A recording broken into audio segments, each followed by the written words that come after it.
안녕하세요. 내과식당TV 정석후입니다. 오늘은 지난 시간에 이어서 헬리코박터 제균 치료와 그리고 제균 치료 시에 좋은 음식에 대해서 말씀드리도록 하겠습니다. 우리가 헬리코박터 제균 치료를 하는 경우는 일반적으로 소화성 궤양이 있거나 또는 말트 림포암이 있거나 또는 조기유암이 있는 경우에 내시경적으로 박리술을 하고 난 다음에 또는 특발성 혈소판 감소증 또는 설명할 수 없는 철결핍성 빈혈, 그 외에 기능성 소화불량증이 있거나 위암의 가족력 또는 위축성 위염이 있는 경우 또는 환자가 원하는 경우 다양하게 제균 치료를 할 수가 있습니다. 헬리코박터 제균 치료를 할 때 일반적인 방법은 1차 제균 치료라고 하는데요.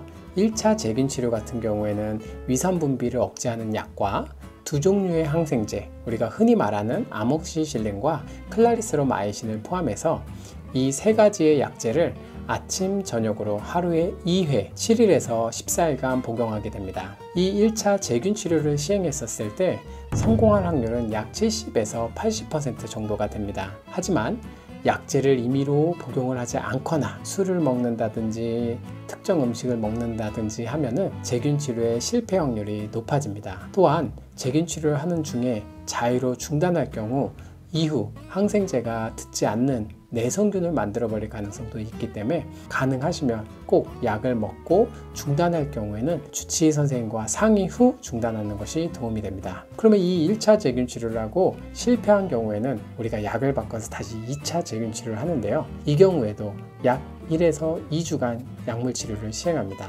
2차 제균까지 실패했을 경우에는 이때는 전문의 선생님과 상의해서 3차 제균 치료를 할지 말지를 아마 이제 상의하게 될 것입니다. 그러면 이 제균 치료를 시행받았었을 때 부작용은 없을까요? 제균 치료 시의 부작용은 아주 다양하게 나타날 수가 있습니다. 그래서 우리가 제균 치료를 할 경우에는 반드시 부작용에 대해서 설명을 드리는데요. 첫 번째로 설사나 물음변입니다. 헬리코박터 제균 치료할 때 가장 흔하게 발생하고 약 10에서 30% 정도에서 발생할 수가 있습니다. 하루에 한 두세 번 정도의 설사나 물음변이 있는 경우에는 가급적이면 중단하지 않고 끝까지 약을 복용하는 것을 권장합니다. 다음으로 미각 이상이 있을 수가 있습니다. 입에서 쓴맛이 나거나 금속맛이 난다고 환자들이 표현을 하는데요.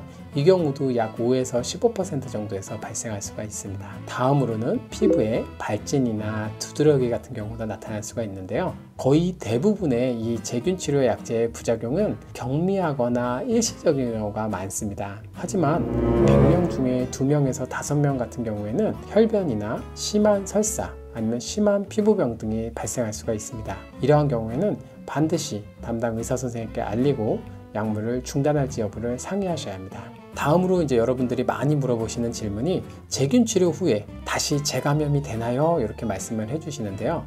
흔히 이 헬리코박터는 재감염이 됩니다.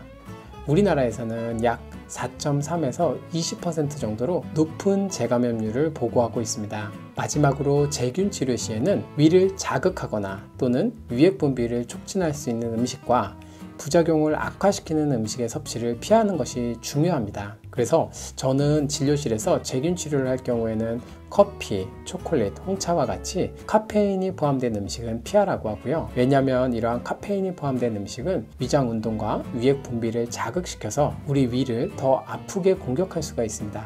그래서 이러한 음식들을 피하라고 말씀드리고, 두 번째로 청량음료나 탄산음료도 위를 팽창시키고 통증을 유발할 수가 있고 또한 위산 역류를 더 많이 시킬 수가 있어서 제균 치료 중에는 피하라고 말씀을 드립니다. 술은 당연히 피하셔야 되기 때문에 말씀드리지 않습니다. 그리고 레몬, 오렌지, 파인애플과 같이 신맛이 나는 과일도 복통이나 속쓰림 등을 유발할 수가 있어서 가능하면 제균 치료 시에는 권장하지 않습니다. 그리고 마늘, 겨자, 간장, 다양한 매운 음식들, 그리고 지방이 많은 음식, 그리고 튀긴 음식과 같은 경우에도 소화를 어렵게 만들고 음식이 위장에 머무는 시간을 늘려서 가능하시면 이러한 음식도 제균 치료 기간에는 좀 피하라고 말씀을 드리고 있습니다. 끝으로 가공육이나 통조림 같은 경우에도 이러한 음식 안에 방부제 등이 많이 포함되어 있어 권장하지 않습니다. 하지만 오메가3가 풍부한 음식이라든가 섬유질이 풍부한 채소,